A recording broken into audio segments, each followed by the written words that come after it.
Hello friends. तो कैसे हो आप लोग। Welcome dynamic study. और आज से हम लोग इंटरनेशनल रिलेशन शुरू कर रहे हैं, यूनिट नंबर 5। तो आज से जो अगली 5 क्विजेज होंगी, नहीं इसे लेकर 5 जो क्विजेज होंगी 5.1 से 5.5 तक, वो हमारे आईआर से रिलेटेड होंगी। इसके बाद हम आएंगे यूनिट नंबर 6 पे। तो चलिए, मैं हूँ सूरज, और ये दोनों वीडियोस आप देख सकते हैं इस प्रोग्राम से रिलेटेड। पॉलिटिकल साइंस से नेट जेआरएफ की तैयारी कैसे करें, क्या करें सब, और सिलेबस ओवरव्यू जो भी देखना होगा आपको, तो दोनों वीडियोस इस वीडियो के डिस्क्रिप्शन बॉक्स में होंगी, तो आप वहाँ देख सकते हैं। चलिए, आज हम आते हैं पहले क्वेश्चन पे। Non state dimensions of warfare is also called. तो आपके ऑप्शन हैं Westphalian warfare, B post Westphalian warfare, C new warfare, and D pre Westphalian warfare. तो चलिए, इसका आंसर क्या होगा आपका, बी पोस्ट वेस्टफेलियन वॉरफेयर। अब देखिए, ट्रीटी ऑफ वेस्टफेलिया आप जानते होंगे, 1648 वाली। देखिए, पोस्ट वेस्टफेलियन वॉरफेयर में क्या होता है कि इंटरनेशनल ऑर्गेनाइजेशन जैसे यूएन, आईएमएफ, वर्ल्ड बैंक, इनकी इंपॉर्टेंस ज़्यादा हो जाती है। ये इंडिपेंडेंटली डेवलप होते हैं, ठीक है, इनकी इंडिपेंडेंट अथॉरिटी होती है। चलिए, हम आते हैं अगले क्वेश्चन पे। The secretary general of SCO is appointed by how many years, for how many years, ठीक ना। अब एससीओ का फुल फॉर्म क्या होता है, जानते होंगे ना, शंघाई कॉरपोरेशन। इसके अलावा अब देखिए, क्वेश्चन हमारा क्या है कि एससीओ के कितने जो सेक्रेटरी जनरल होते हैं उनका कितने साल के लिए अपॉइंटमेंट होता है। सेम इसी तरीके से क्वेश्चन आता है आपका ईयू, यूएनओ, और जो भी बाकी आपके सिलेबस में जो मेंशन्ड है ऑर्गेनाइजेशंस, उतने ही तैयार करिए, उतना ही काफ़ी अधिक है इसलिए। चलिए, तो इसका आंसर क्या होगा आपका, डी 3 ईयर्स। अब देखिए, हमें एस सी ओ से रिलेटेड, ठीक है, शंघाई कॉरपोरेशन ऑर्गेनाइजेशन जो भी है, तो इससे रिलेटेड हमें कुछ चीज़ें जानने की ज़रूरत है, जैसे कि इसके मेंबर कंट्रीज़ कौन कौन सी हैं। तो आपकी है चाइना, इंडिया, रशिया, ठीक है। इसके अलावा आपकी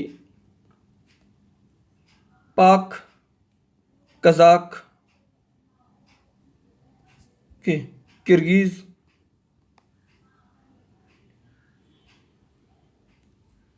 किर्गिज किर्गिस्तान, ताजिक और उज़्बेक। तो ये इतने जितने लास्ट में तान होता है ना, ये सारे के सारे नहीं, चाइना, इंडिया, रशिया, ये 3 बड़ी कंट्रीज हो गई। इसके अलावा जितने लास्ट में तान देख रहे हैं आप, अफगानिस्तान ध्यान दीजिएगा, अफगानिस्तान नहीं है, ठीक है। तो Pakistan, Kazakhstan, Kyrgyzstan, Tajikistan, Uzbekistan, सारी इसकी मेंबर कंट्रीज हैं। तो देखिए, इसका मेन एम था चाइना और रशिया वाला वो एरिया जो था, ठीक है। बाद में इसको इंडिया और पाकिस्तान को मेंबर बनाया गया इसमें, ठीक है। अभी इसके जो करंट आपके सेक्रेटरी जनरल है, वो उज्बेकिस्तान की फॉरेन मिनिस्टर थे, व्लादिमीर, आप इसको नोट कर सकते हैं, व्लादिमीर, ठीक है, Vladimir noro.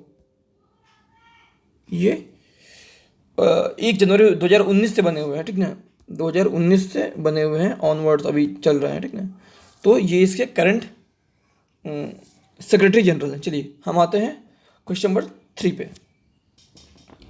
Arrange the following earth summits held so far in chronological order. Earth, ठीक है। तो पहला क्या है, Rio de Janeiro summit, second Kyoto summit, third Bali summit, and fourth Copenhagen summit.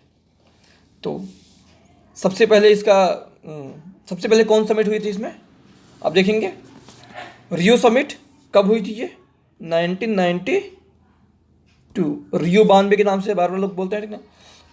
फिर उसके बाद आया आपका क्योटो, ठीक है, ओके। तो फिर इसके बाद आती है क्योटो समिट, ये कब हुई, 1997। इसके बाद आपका आता है बाली समिट, ये कब हुआ, बाली 2007 में। और लास्ट में आता है आपका कोपेनहेगन समिट, ये कब हुआ था आपका? 2009 में, ठीक है।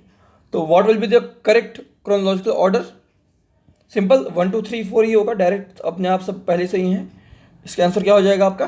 बी, ठीक है, अर्थ समिट। अब देखिए ये पार्ट आप देख पा रहे होंगे कैसे ये पार्ट आपका पेपर 1 के यूनिट 9 पीपल एंड एनवायरनमेंट, तो उससे ये कोरिलेट करता है ना। तो कुछ पार्ट होते हैं जो कि एक जगह तैयार कर रहे हैं आप, तो दूसरी जगह भी आपका ऐसे ही काम आ जाता है। इवन पॉलिटिकल साइंस का ये फायदा भी है कि यूनिट नंबर 10 जो है higher education and Indian polity, तो उसमें भी थोड़ा मोड़ा हम लोग का अच्छा खासा हेल्प हो जाता है, ठीक है। चलिए हम आते हैं क्वेश्चन नंबर 4 पे। Match the following list. तो लिस्ट 1 है Marxian theory, realist theory, decision making theory end game theory. And second list में क्या है? पे of environment, power and class struggle. चलिए करते हैं इसको।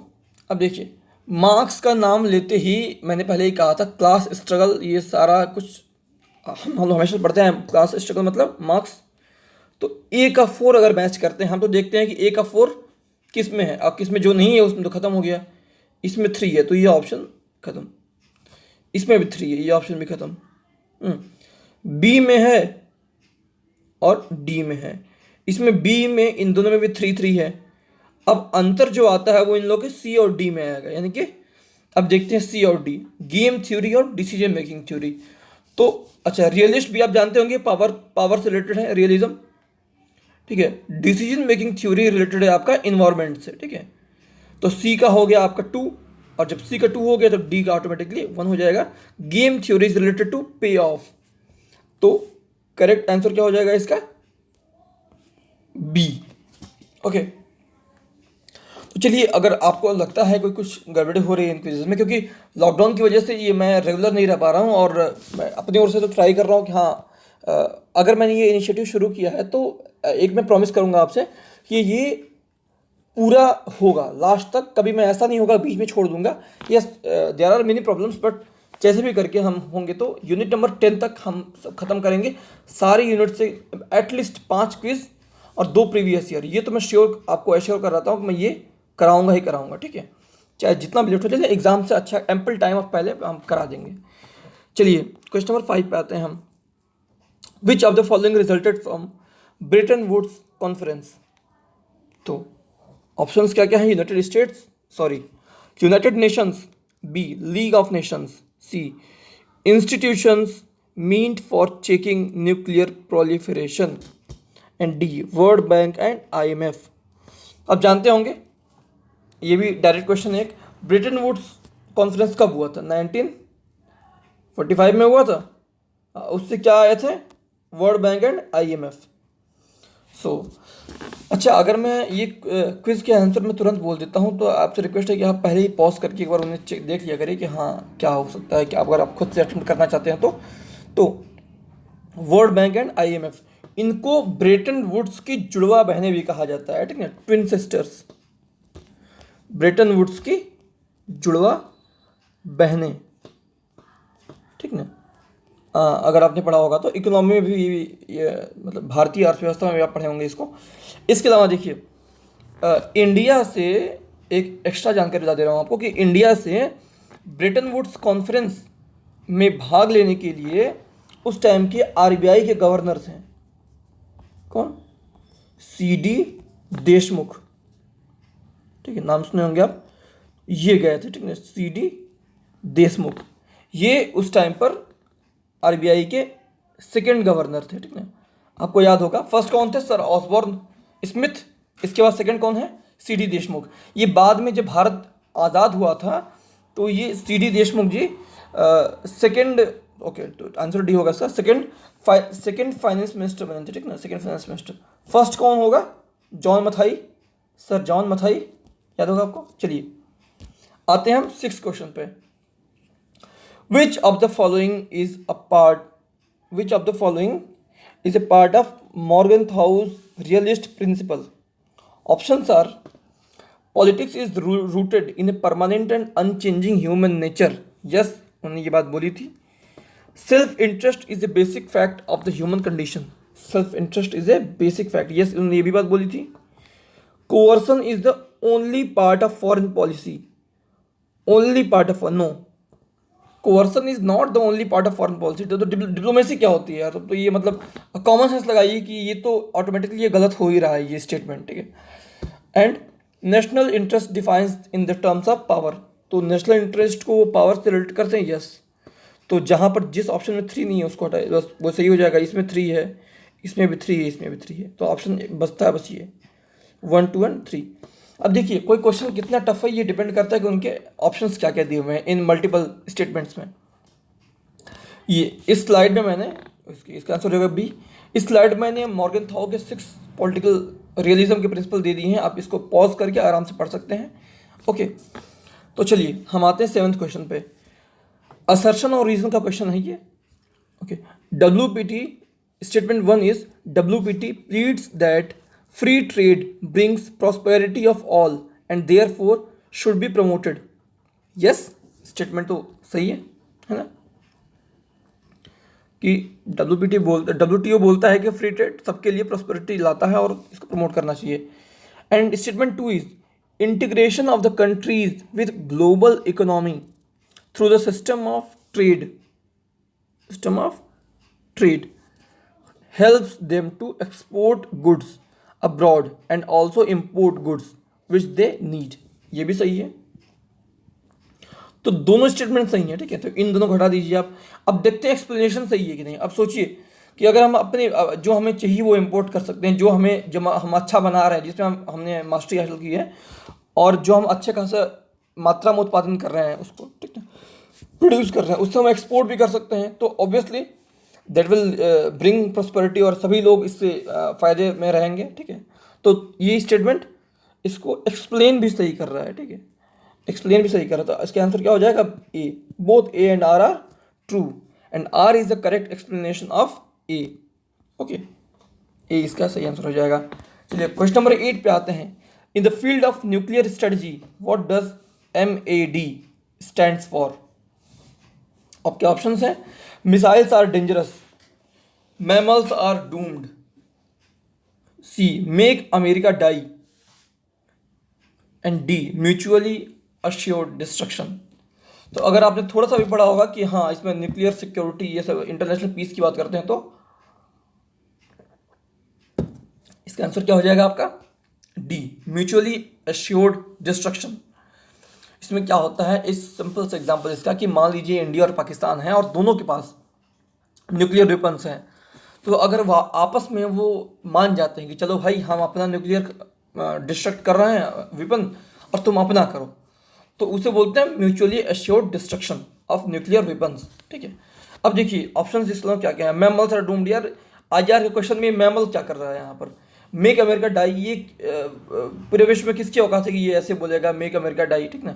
ये आपने मागा सुना होगा, मागा जो ट्रम्प बोलते हैं, मेक अमेरिका ग्रेट अगेन, ठीक है। तो ये तो सही है, बट ये मेक अमेरिका डाई ये कहाँ से आ जाएगा? मिसाइल्स आर डेंजरस, तो ये भी थोड़ा सा मतलब लग रहा है कि ये नॉट रिलेटेड है, ठीक है। तो उस वैसे भी ये लग रहा है सबसे सही अप्रोप्रिएट आंसर होगा। चलिए question number 9, who said the following? War is foreign policy by other means. आपका ऑप्शन है Carl von Clausewitz, B Napoleon Bonaparte, C Quincy Wright, and D Hugo Clausewitz, जो भी बोलिए इनको। तो इसका करेक्ट आंसर क्या होगा आपका? ए। ये देखिए कार्ल वॉन क्लॉसविट्ज ये कहाँ के थे? ये प्रशियन मिलिट्री जनरल थे, ठीक है, और ये मिलिट्री थ्योरिस्ट थे प्रशिया ओके, प्रशिया के। तो नेपोलियन वॉर जब थी उस टाइम पर, प्रशिया कहाँ पड़ता है आपको उस टाइम पर? मतलब करंट जर्मनी में, ठीक है, तो वहाँ से बिलोंग करते हैं। He was basically A military thinker, ठीक है, मिलिट्री थ्योरिस्ट। तो जिन लोगों का कभी BA वगैरह में डिफेंस रहा है वो लोग जानते होंगे, इनका नाम सुने होंगे, ठीक है। चलिए हम आते हैं आज के लास्ट क्वेश्चन पे। According to many realist, how is international peace best secured? Options देखिए।